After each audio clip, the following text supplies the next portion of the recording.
ज़िक्र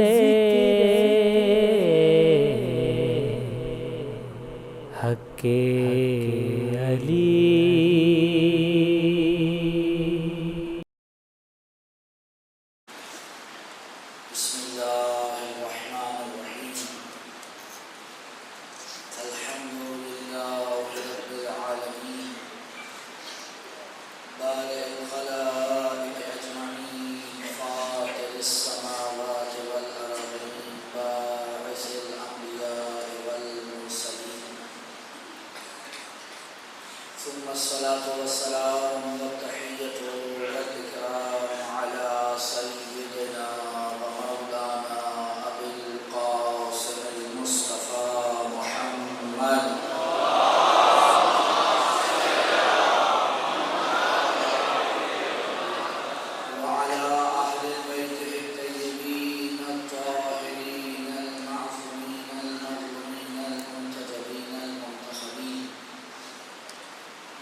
तीसरा मस्जिदुन नबी है और चौथा अपनी वफात से कुछ देर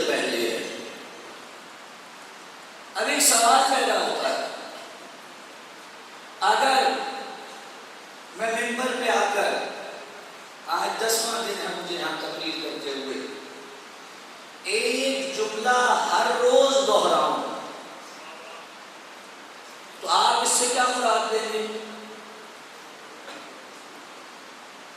ये आपके जहन में हो कि ये जो खतीब बैठा हुआ है ये जिम्मेदार है, वक्त जाया नहीं करना चाहता, बात पहुंचाना चाहता है, लोगों तक पैगाम हिदायत पहुंचाना चाहता है। ये सारी चीजें अगर आपके जहन में हो और उसके बावजूद मैं एक जुमला ऐसा हो कि जो बार बार रोजाना दोहराऊं, तो इससे ये बात वाज़ेह हो जाएगी कि मेरी निगाह में वो जुमला बड़ी कदर और कीमत का हामिल है, वरना मैं उसे बार बार नहीं दोहराऊंगा। वो रसूल के जो कभी भी ये नहीं चाहेगा कि उसकी उम्मत का वक्त जाया हो, और वो कभी भी इसलिए मिंबर पे नहीं आते कि माओ में उन्हें तकरीरें करने का शौक है या उन्हें मौका नहीं मिलता घर में, तो वो लोगों को सुनाने के लिए आ जाते हैं कि चलो बैठो मुझे शौक है मेरी बात सुनो। इतने बड़े बड़े मजमों में रसूल ये ऐलान करें, उसके बाद अपनी मस्जिद में ये ऐलान करें, उसके बाद इस दुनिया से रुखसत होने से चंद घंटे पहले ये ऐलान करें। इसका क्या मतलब है? इसका मतलब यह है कि रसूल की निगाह में इसका बहुत मर्तबा है। अगर रसूल की निगाह में इसका मर्तबा ना होता तो रसूल बार बार इसको ना दोहराते, और इसके बाद जब रसूल से बार बार दोहरा रहे हैं तो एक जुमला है जो इसने इरशाद फरमाया का तमस्सुक इख्तियार करो इनसे, कुरान और अहले बैत से। अगर जोड़ जाओगे तो क्या होगा? नतीजा भी तो देना रसूलुल्लाह को। नतीजा क्या है? नतीजा यह है कि लन तविल्लु बअदी अबदा, तुम कभी गुमराह नहीं होगे। मुझे बताइए, रसूल की यह जिम्मेदारी है या नहीं है कि वो हमें गुमराही से बचाएं? अगर रसूल की जिम्मेदारी नहीं है तो फिर किसकी है? जब रसूल ये कह दें कि तुम इनसे मुतमस्सिक हो जाओ तो कभी गुमराह नहीं होगे, इसका मतलब यह है कि रसूल ये बताना चाह रहे हैं जो इनसे मुतमस्सिक नहीं होगा वो गुमराह होगा, वो गुमराह होगा, और अगर मुतमस्सिक रहेगा तो गुमराह नहीं होगा। या रसूल अल्लाह, आपने हमारी हिदायत का बंदोबस्त फरमाया है। दुनिया तो कह रही है ये अहले बैत के लिए इसलिए नसीहत की कि दुनिया अहले बैत से मोहब्बत करे। क्या मोहब्बत के लिए गुमराही और जलालत की बात की जाती है? अहले बैत की इमामत का ऐलान फरमा रहे हैं रसूलुल्लाह। जिस तरह कदीम में दुनिया आकर अगर हमसे पूछे कि जनाब अगर अली का ये ऐलान इमामत हो गया तो बाकी इमामों का कहाँ हुआ? ये हदीस सकलैन बकिया इमामों का ऐलान इमामत है। कभी आपने देखा, कभी आपने ये सुना, तवज्जो चाहूंगा कि मुसलमान कुरान से मुंह मोड़े?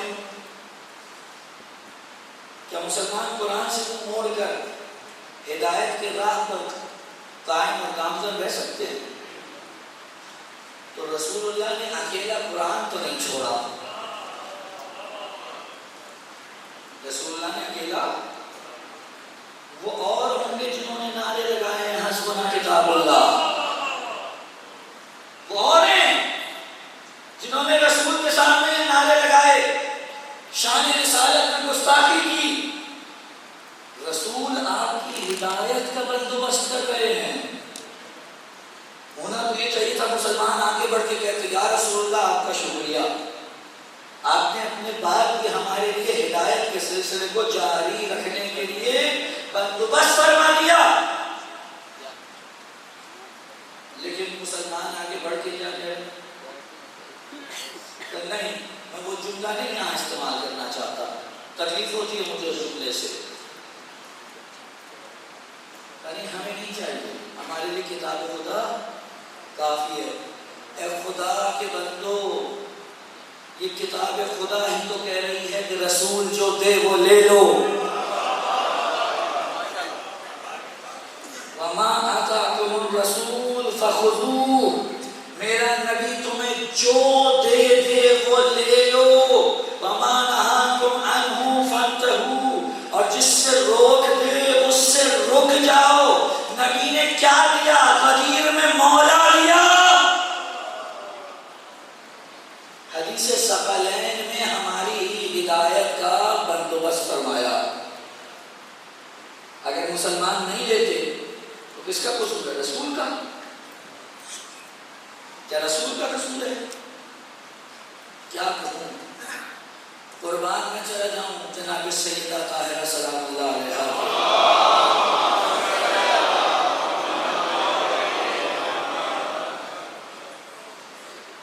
बीबी ने बड़े ही अंदाज से इनको घेरा है। जब रसूल कह रहे थे ना कि लाओ मुझे कागज कलम दे दो, मैं तुम्हारे लिए ऐसी तहरीर लिख दूं कि जिसके बाद तुम कभी गुमराह न हो, तो उस वक्त ये कहकर रसूल की बात को ठुकराया गया कि हमारे लिए कुरान काफी है।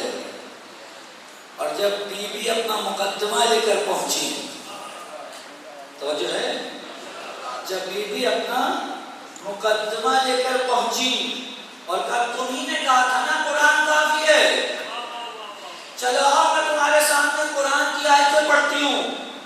खुदा ने हजरत सुलेमान को दाऊद का वारिस करार दिया। अल्लाह मेरे बाबा की विरासत दो।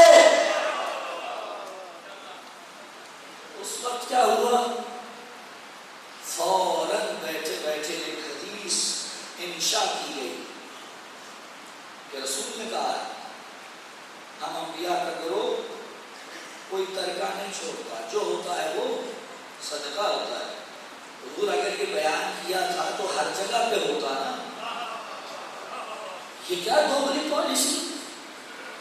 फातिमा से तो उनकी जागीर और विरासत ले ली गई, ये कहकर के रसूल जो छोड़े वो तरीका है, तो अज़वाज रसूल से उनके हुजरे क्यों नहीं लिए गए?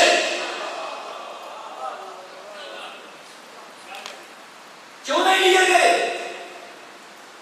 जनाब सैयदा ने भी कहा तुम कहाँ जाओगे, हम तुम्हें ऐसा घेर के लाएंगे और जो हक का मुतलाशी होगा उसके सामने वाज़ेह हो जाएगा। ना इनका कुरान से कोई लेना देना है, ना हदीस रसूल से। जिस वक्त जो बन पड़ी वो नारा लगा दिया। तो जो फरमाए, मैं सारी गुफ्तगू को समेट रहा हूँ। हुजूर हदीसे सकलैन जब तक मुसलमानों के दरमियान मौजूद है, ये चीख चीख कर कहती रहेगी देखो तुम अपने नबी की वसीयत पर अमल कर रहे हो या नहीं कर रहे हो। तुम्हारे नबी ने तुम्हें वसीयत की थी कि कुरान से मुंसलिक रहना, अहले बैत से मुंसलिक रहना। अगर आज के ज़माने में कोई नारा लगा रहा है कि मेरे लिए किताब खुदा या कुरान काफ़ी है, उसने रस्सी को नहीं पकड़ा। वाअतसिमू बिहब्लिल्लाहि जमीअन वला तफर्रकू, अल्लाह की रस्सी को मजबूती से थामो और तफरके में न पड़ो। ये आयत सब सुनाते हैं, सब बयान करते हैं, लेकिन कोई ये नहीं बताता कि अल्लाह की रस्सी है कौन। भाई वो रस्सी कहाँ है जिसको पकड़ के हम अल्लाह से मुत्तसिल हो जाएं। अगर कोई कहता है कि फकत कुरान है तो हुजूर उसने सुतली को पकड़ा है, रस्सी को नहीं। आप हज़रात मुझसे बेहतर जानते हैं। आज आपसे कोई तकाजा नहीं करूँगा, मुझे सिर्फ बात करते चले जाना है, दामन वक्त में भी गुंजाइश नहीं है। आपने अगर रस्सी बनानी हो तो दो सुतलियों को एक दूसरे के साथ लपेटते हैं, पटते हैं, तो उसके बाद एक रस्सी बनती है। अगर कोई कह रहा है मैं सिर्फ कुरान को पकड़ूंगा, उसने सुतली को पकड़ा है, उसने रस्सी को नहीं पकड़ा। रस्सी के लिए दो सुतलियों का होना जरूरी है। ये दो कहां से आएंगी? यही तो रसूल कह रहे थे, इन्नी तारिकुन फीकुम मुस्तक़िलन किताब अल्लाह व इकरा लिया अहले बैती। अगर रस्सी पकड़नी है तो कुरान और अहले बैत दोनों साथ साथ हैं। जैसे कुरान को नहीं छोड़ा जा सकता, वैसे ही अहले बैत को नहीं छोड़ा जा सकता। और जिसने भी अहले बैत को छोड़ा वो रसूलुल्लाह के सामने मुंह नहीं लेके जा सकता। वो किस मुंह से कहेगा रसूल से, या रसूलल्लाह मेरी शफाअत कर दीजिए। गदीर तमाम आलमे इस्लाम के लिए पैगाम है कि हिदायत का सिलसिला रुका नहीं है, हिदायत का सिलसिला बाकी है, जारी है। जो इससे मुंसलिक हुआ कामयाब हुआ, जो इससे दूर रहा गुमराह। ये वाज़ेह तौर पर कह रहे हैं, हमें किसी के दिल रखने की जरूरत नहीं है। जब रसूल ने किसी का दिल नहीं रखा तो मुझे और आपको क्या करना है? वाज़ेह बात है, रसूल ने वाज़ेह तौर पर कहा तो अगर इनसे मुल्तमस हो जाओगे तो तुम्हारी हिदायत की जिम्मेदारी उठा लेंगे और तुम्हारी निजात की जिम्मेदारी भी उठाएंगे। कुरान की एक सिफत है, हुजूर तवज्जो, एक उसूल दे रहा हूं, चूंकि बहस बहुत लंबी थी, सबको मुख्तसर कर दिया। एक उसूल है, रसूल ने कुरान के साथ किसे रखा? अहले बैत को। एक को कहा ये सिक़्ल अकबर है, दूसरे को कहा ये सिक़्ल असग़र है। सकलें यानी दो सिक़्ल, दोनों को एक साथ रखा। अगर इन दोनों को साथ रखा है, इसका मतलब यह है कि दोनों में एक सी सिफात पानी चाहिए, दोनों में एक सी सिफात होनी चाहिए। अगर एक सी सिफात नहीं हुई ना, तो जो ये रसूल ने कहा ना कि ये कभी एक दूसरे से जुदा नहीं होंगे, अगर एक सिफत में भी कुरान और अहले बैत में कमी बेशी हो गई तो ये एक दूसरे से जुदा हो जाएंगे, कभी एक दूसरे से जुदा नहीं होंगे। इसका वाज़ेह मतलब जानते हो क्या है? जो जो सिफात कुरान की हैं वो सिफात अहले बैत की हैं। अगर आप कुरान को फुरकान समझते हैं, फुरकान के माना क्या है? हक व बातिल के दरमियान फैसला करने वाला, हक व बातिल के दरमियान लकीर खींचने वाला कुरान फुरकान है। इसका मतलब यह है कि अगर कुरान फुरकान है तो अहले बैत भी फुरकान है। कुरान मासूम है। आप कहेंगे कैसे? कुरान कहता है न इसके आगे से बातें ला सकता है, न इसके पीछे से बातें ला सकता है, न दाएं से, न बाएं से, न ऊपर से, न नीचे से। इसमें बातिल की कोई गुंजाइश नहीं है। जहां बातिल की कोई गुंजाइश ना हो वहां किस्मत है। यानी कुरान मासूम है। अगर कुरान मासूम है तो रसूल जिन्हें कुरान के साथ छोड़े जा रहे हैं वो भी मासूम है। अगर कुरान मुसलमानों के लिए हिदायत की राह को मुअय्यन करता है तो अहले बैत उस राह को वाज़ेह करने वाले हैं। कुरान मजीद में बड़ा ही अजीब ऐलान किया, कहा देखो ये वो किताब है जिसके अंदर मुहकमात भी हैं और मुतशाबिहात भी। मुहकमात क्या है? मुहकमात क्या है? जिसे आप पढ़ें और पढ़कर पता चल जाए कि खुदा क्या कह रहा है। ये है मुहकमात। मुतशाबिहात क्या हैं? जिन्हें पढ़कर फौरन समझ में ना आए कि खुदा का इरादा क्या है। परवरदिगारा, अगर तूने ये किताब बनी नौ बशर की हिदायत के लिए उतारी थी तो इसके अंदर सब का सब मुहकम होना चाहिए था। ये मुतशाबिहात क्यों है? तो यही बताना चाहता हूँ, यही बताना चाहता हूँ कि अगर कोई शख्स खुद से कुरान को उठाकर ये कहे कि मुझे कुरान मिल गया है, कुरान के उस्ताद नहीं चाहिए, तो उन्हें मालूम हो कि इस कुरान में मुतशाबिहात भी हैं। मुतशाबिहात रखे ही इसलिए हैं ताकि पता चले कोई ऐसे उस्ताद हैं जो कुरान का इल्म रखते हैं। जब तक उनकी तरफ रुजू नहीं करोगे, कुरान मजीद का इल्म वाज़ेह नहीं होगा। तो बच्चों है ना अल्लाह, ये सारी गुफ्तगू का खुलासा करता जा रहा हूँ। मैं कोई आज ना आपसे खिताबत कर रहा हूँ, ना मैं कोई आपसे गुफ्तगू ऐसी करना चाह रहा हूँ। सब गुफ्तगू को समेट रहा हूँ।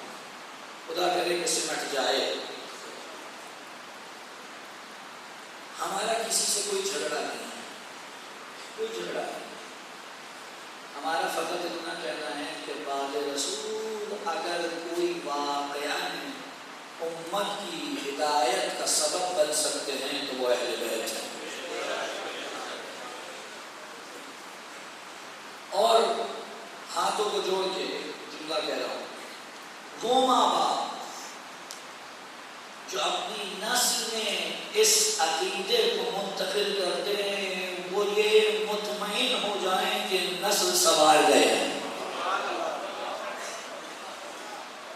दुरुस्त है, बाकी बहुत से मसाइल हैं, तरबियत में शायद कहीं कोई कमी रह जाए, कोई मुश्किल आ जाए, वो बाकी सारी शुरुआत है।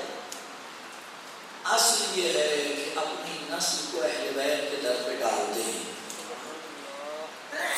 अगर ये काम आपने कर लिया, नस्ल तो समरी समरी है, आपकी आखिरत भी बखैर हो गई है। आज शब आशूरा है, आज आप अमाल भी करेंगे, सुबह भी अमाल करेंगे। इमाम हुसैन से वादा कीजिएगा, और वो वादा क्या है? आका कुछ भी हो जाए, आपका और अहले बैत का दर नहीं छोड़ेंगे, नहीं छोड़ेंगे। और आका ये जो इस जमाने में इस कदर मुसीबतें हैं, हर तरफ से गलवार है, कहीं से इल्हाद की, कहीं से नासबियत की।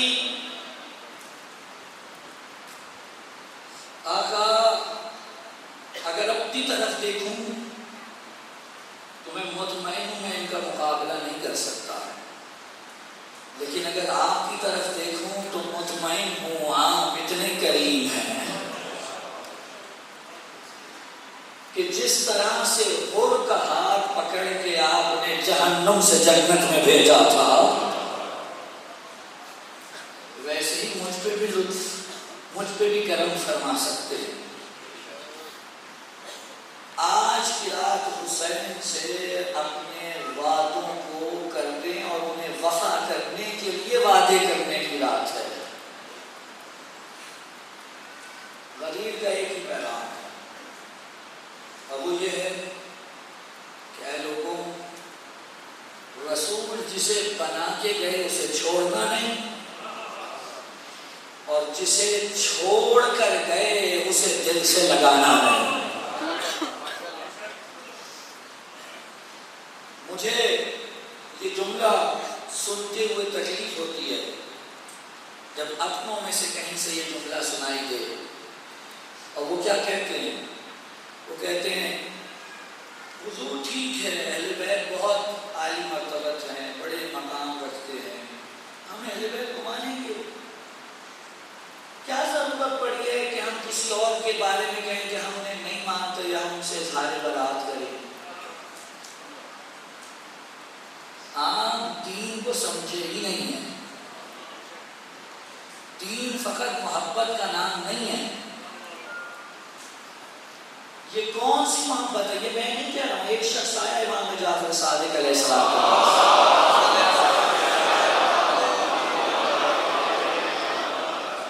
और आके कहने लगा, आका एक शख्स है, दावेदार है आपकी मोहब्बत का, लेकिन आपके दुश्मनों से भी मोहब्बत रखता है, या झूठ बोलता है,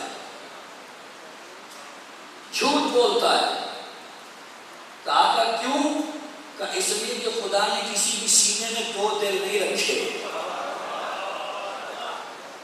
किसी भी सीने में दो दिल नहीं रखे। अगर उस दिल में हमारी मोहब्बत है तो हमारी मोहब्बत का तकाजा और लाज़िमा ये है कि जहां हमारी मोहब्बत हो वहां हमारा दुश्मन ना आने पाए, और जहां हमारा दुश्मन है उसकी मोहब्बत का तकाजा ये है कि वहां हम ना आने पाए। ये डबल पॉलिसी नहीं चलेगी। ये ज़ियारत आशूरा जो कल आप पढ़ेंगे, मुझे बताएं उसमें कितनी मर्तबा सलाम और कितनी मर्तबा लान। अगर सिर्फ मोहब्बत का इजहार करना था तो इमाम सादिक फकत सलाम पे सलाम भेजते रहते, बात खत्म हो जाती। नहीं, सलाम से पहले 100 मर्तबा लानत, सलाम का मर्तबा बाद में, पहले लान करो। आगे जवादी आमली ने क्या खूबसूरत जुमला लिखा है इसकी तशरीह में, कि पहले सलाम भी तो हो सकता था, ये पहले लान को क्यों रखा?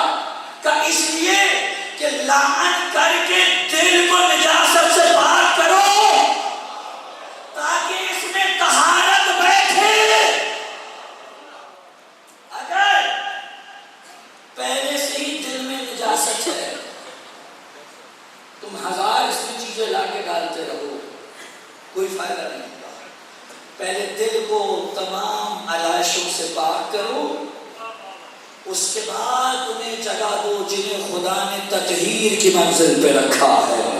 सलाम पढ़े मोहम्मद वाले मोहम्मद।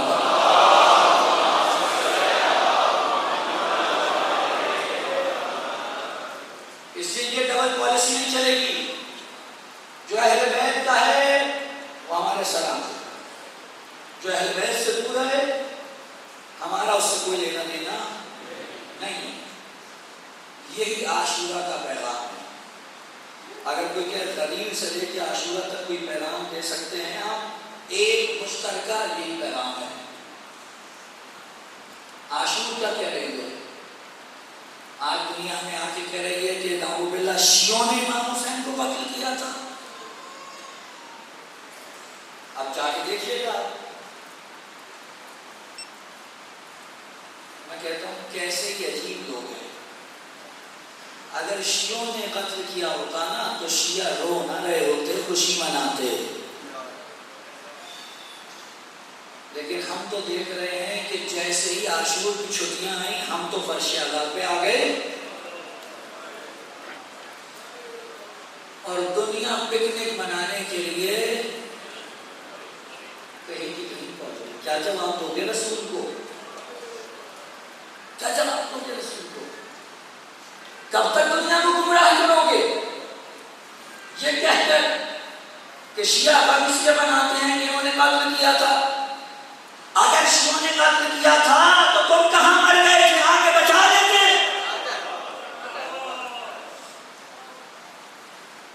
जाओ जाकर किताबें उठाओ, तुम्हें पता चलेगा लश्कर यजीद वाले क्या कहते थे कि हम किसके शिया हैं।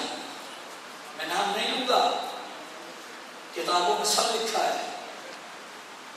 जब हुसैन की तरफ से लड़ने वाले जाते थे तो ऐलान करते थे हम अली के शिया हैं, और जब उधर से लड़ने वाले आते थे तो कहते थे हम बनु उमैया के शिया हैं। सही कहते हो, हुसैन को शियों ने मारा है, लेकिन कौन से शियों ने? अली के शियों ने नहीं, बनु उमैया के शियों ने।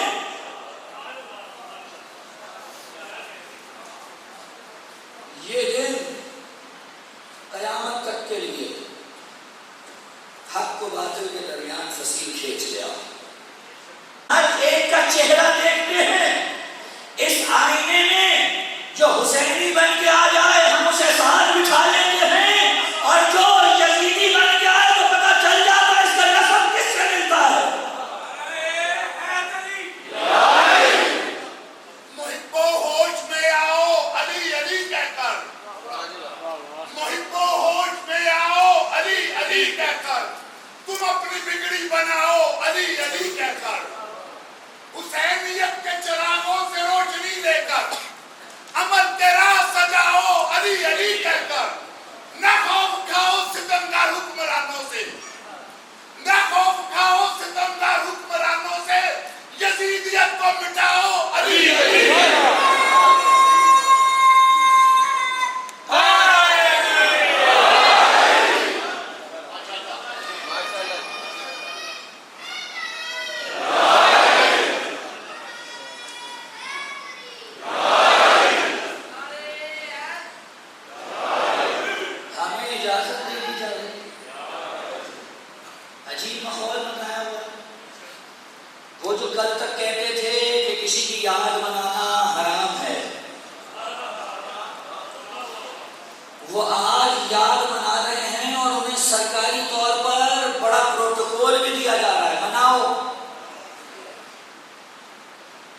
जो ताजा ताजा हैं उन्हें प्रोटोकॉल, जो हमेशा से करते आ रहे हैं उन पर पाबंदी। हुजूर हमें करने दीजिए, नहीं तो ये ताजा लोग सीखेंगे किससे?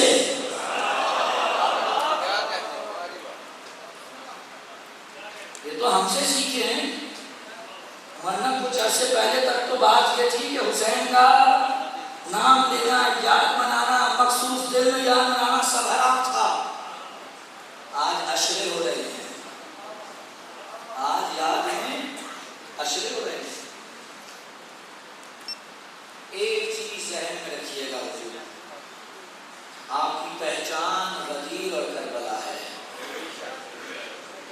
मकतब तशय्युअ से गदीर और करबला को निकाल दीजिए, कुछ नहीं बचना पीछे, कुछ नहीं। इसकी हिफाजत फरमाइए। जितनी कुर्बानियाँ दी हैं उससे ज़्यादा भी देने पड़े तो देंगे, लेकिन इन दो पे हर्फ आँच नहीं आने देंगे। सवाल पढ़ लीजिए मोहम्मद।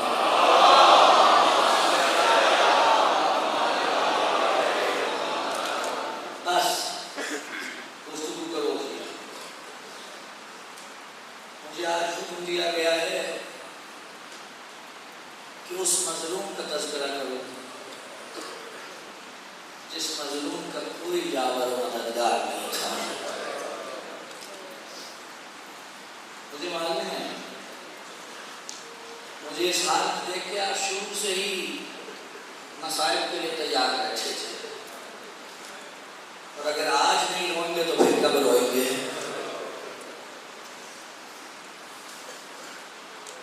कहते हैं अल्लामा मजलिसी इमाम हुसैन के हरम में मजलिस अज़ा से खिताब करके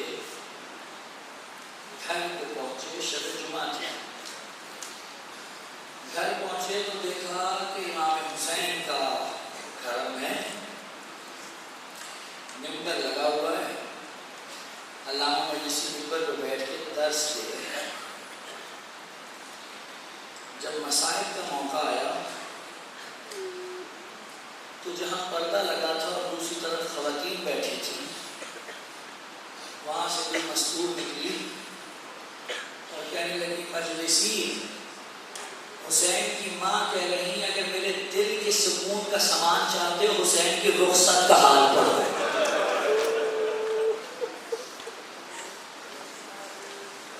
हुसैन कैसे अपनी बहनों से रुखसत हुआ? मुझे आराम से शहादत पढ़नी है इमाम की आज, और जब तक मैं ना कहूँ शबीना बरामद कीजिएगा।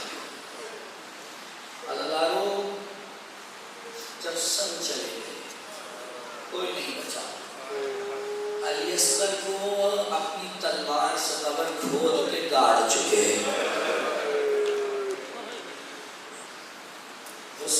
घोड़े पे बैठकर खैमों के नजदीक आए, खैमे में नहीं गए, खैमों के नजदीक आए और बुलंद आवाज से कहा, या ज़ैनब या उम्मा कुलसूम या सुकैना या रुबैया अलैकुन्ना मिन्नी सलाम, ऐ बीवियों हुसैन का आखिरी सलाम।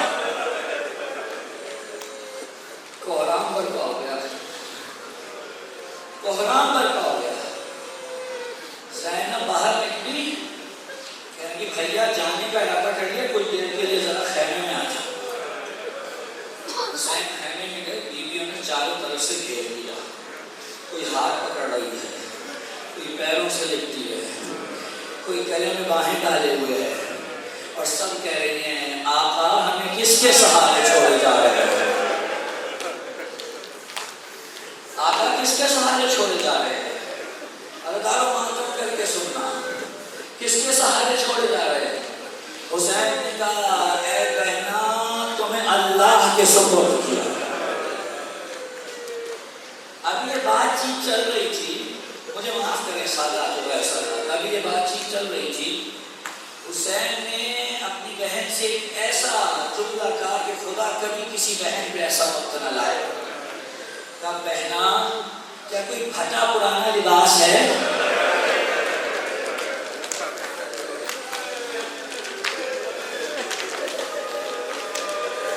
भैया इस वक्त में फटे लिबास का क्या करेंगे। तब बहना मैं जानता हूँ कि इतने शकी हैं, शहादत के बाद मेरे बदन पे लिबास नहीं छोड़ेंगे। मैं चाहता हूँ कोई ऐसा लिबास पहन लूं ज़रा के नीचे कि जिसकी तरफ किसी की तवज्जो न जाए। ज़ैनब एक कुर्ता लेकर आई, हुसैन ने उसे और तार तार किया और पड़ा, ज़रा के नीचे पहना। जाने लगे तो एक जुमला कहा, भैया जा रहे हो, कहाँ पहना जा रहा हूँ, जरा 2 लम्हे के लिए रुकोगे, मुझे अम्मा की वसीयत पूरी करनी है। क्या वसीयत है। अम्मा ने कहा था बेटी देख मैं तो करबला में ना होंगी, जब तेरा भैया जा रहा हो ना तो मेरी तरफ से उसके गले का बोसा ले लेना।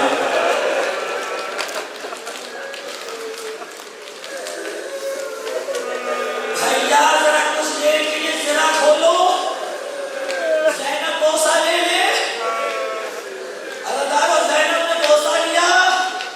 अब हुसैन ने कहा बहना इजाजत हो तो अब बाबा की वसीयत पूरी कर लूं। बाबा ने क्या वसीयत की थी। कहा बाबा ने कहा था हुसैन मैं तो करबला में नहीं होऊंगा, लेकिन जाते हुए ज़ैनब के बाजुओं का बोसा ले ले।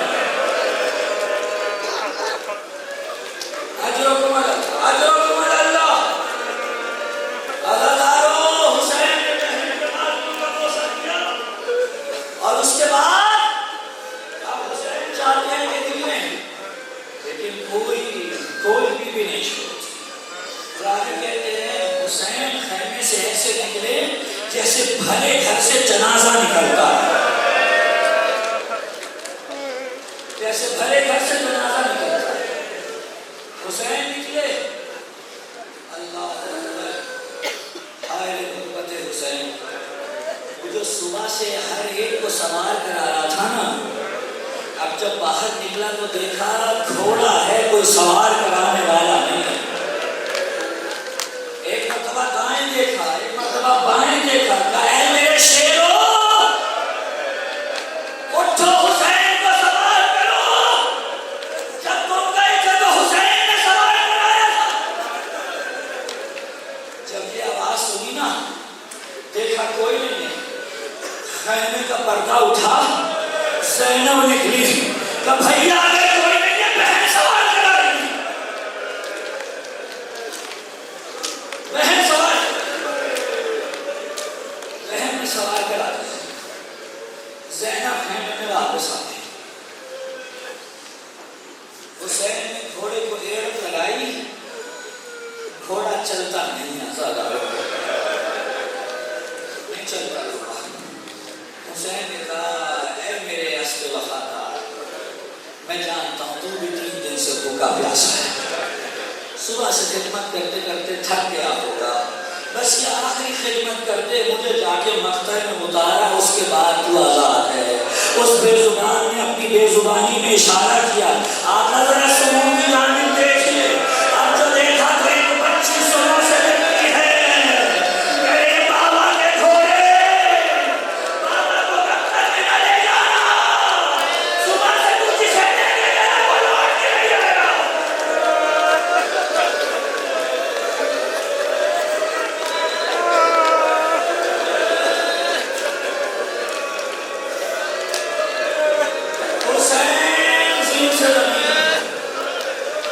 बच्ची को उठाया, कहा बेटा क्या हुआ, कहा बाबा मैं आपको कैसे जानूं, कहा बेटी देख तुझे एक वसीयत करनी है, आज से जहां खूबी सुलाए वहां सो जा, और अगर बाबा न मिले तो मख्तर में ना। कहा बाबा आप जा रहे हैं, आपको तो पता है ना मुझे आपके बगैर नींद नहीं आती। कहा बेटी अल्लाह की रज़ा यही है। कहा बाबा मुझे तो आपके सीने में नींद आती है। कहा बेटी आज से अम्मा के पास हो जाना। कहा बाबा अम्मा के पास तो भैया अली असगर सो गए। बेटी आज से जगह बदल गई, अली असगर मेरे सीने पर, तुम अम्मा के सीने पर। मुझे नहीं पता हुसैन ने बच्ची को कैसे बहलाया, लेकिन बच्ची खैर में चली। हुसैन घोड़े में बैठ गए, मैदान में आए, लश्कर आगा को मुखातिब करके कहा मुझे इतना तो बताओ मेरा कसूर क्या है, इतना तो बताओ मेरा कसूर क्या है। कहने लगे तुम्हारा कसूर सिर्फ यह है कि एक तो तुम अली के बेटे हो, दूसरा कसूर यह है कि तुम यजीद की बैअत नहीं करते। हुसैन ने कहा अच्छा अगर मेरा ये कसूर है, आओ आओ हुसैन की तेग का मुकाबला करो। हुसैन ने तलवार सौंपी और अब जो हमला किया ऐसा जरी हमला कि मैं मना तो मैं सरा पे पलटा, मैं सरा तो कल्बे लश्कर पे पलटा, फौजें दूर भाग गई। और जब फौज भागती थी तो जानते हैं हुसैन क्या कहते थे, अरे कहाँ भाग रहे हो, तुमने मेरा अली अकबर मार दिया।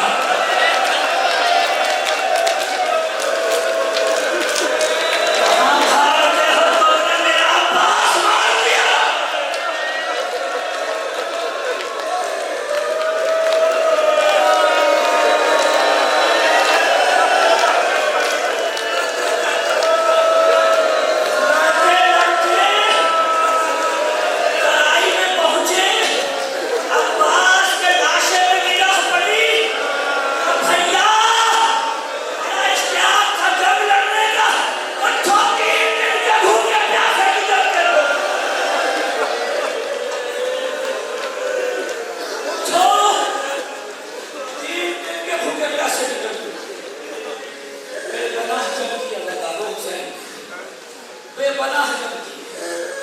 और अब फौज भाग कोई हुसैन के करीब नहीं आता कि अचानक खुदा का पैगाम आ गया, या अय्युहन नफ्सुल मुतमइन्ना इरजिई इला रब्बिक, नफ्स मुतमइन्ना लौट, बस बड़ी रहमत कर ली लौटा।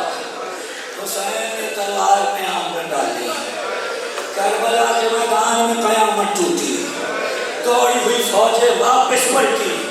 अब जिसके हाथ में तीर वो तीर चला रहा है, जिसके हाथ में नेजा वो नेजा मारता है, जिसके हाथ में तलवार वो तलवार पे पड़े थे।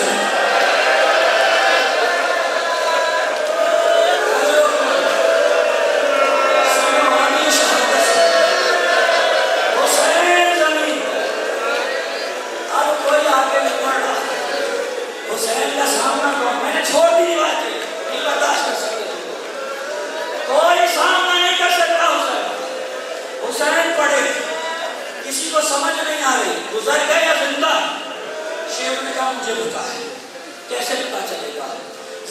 से चूर हुसैन करीब गया शिमर, कहने लगा हुसैन तुम यहाँ पड़े हो, वहाँ खेमों पे हमला हो गया।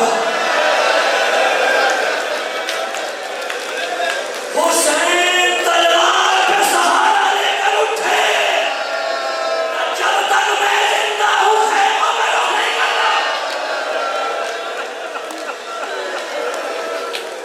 जब तक मैं जिंदा हूँ खेमों पे रुख नहीं करना।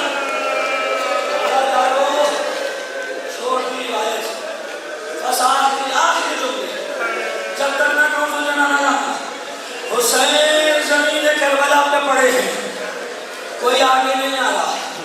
शेख ने कहा मैं ये काम करूँगा, ये काम मैं करूँगा। आगे बढ़ा, मुझे सादा तो सादा माफ करना, अगर ये जुमले मैंने अपनी आंखों से न पढ़े होते मैं नक नहीं करता। शेख आगे आया, खुद कहता है मैंने देखा हुसैन ने आंखें खोली, हुसैन कुछ कहना चाहते थे लेकिन जबान इतनी सूखी थी कि हुसैन की जबान चल नहीं रही थी। हुसैन के करीब गया, हुसैन ने मुझसे पूछा तू मुझे जानता है मैं कौन हूँ?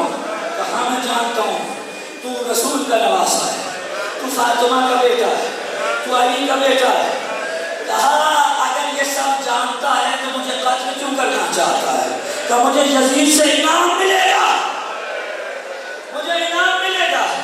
अल्लाह मुझे माफ करना, इस लाइन ने जो हदक किया मैं क्या बयान करूँ। हुसैन ने कहा मुझे पानी पिला दे, मुझे पानी पिला दे। इस लाइन ने अपनी ठोकर हुसैन के बलिदान बनाई।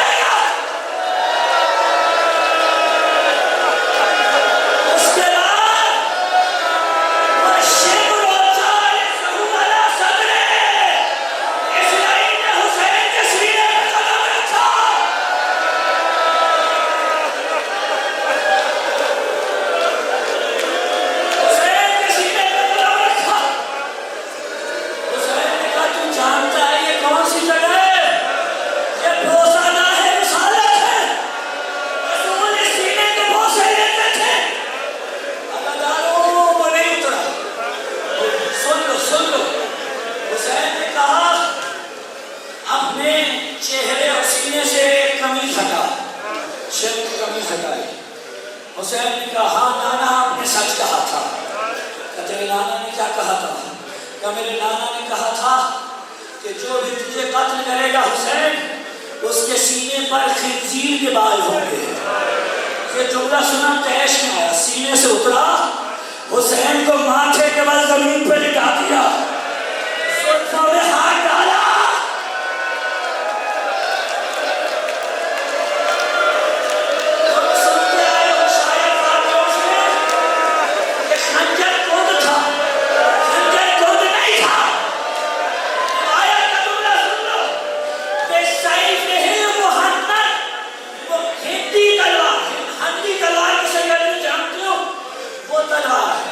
जिसकी एक तरफ धार हो, दूसरी तरफ वो आरे की तरह हो।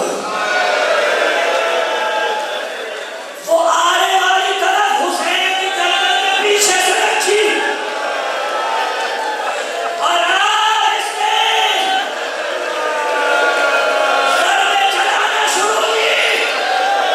हर तरफ पे आवाज़ आ रही थी, बिस्मिल्लाह।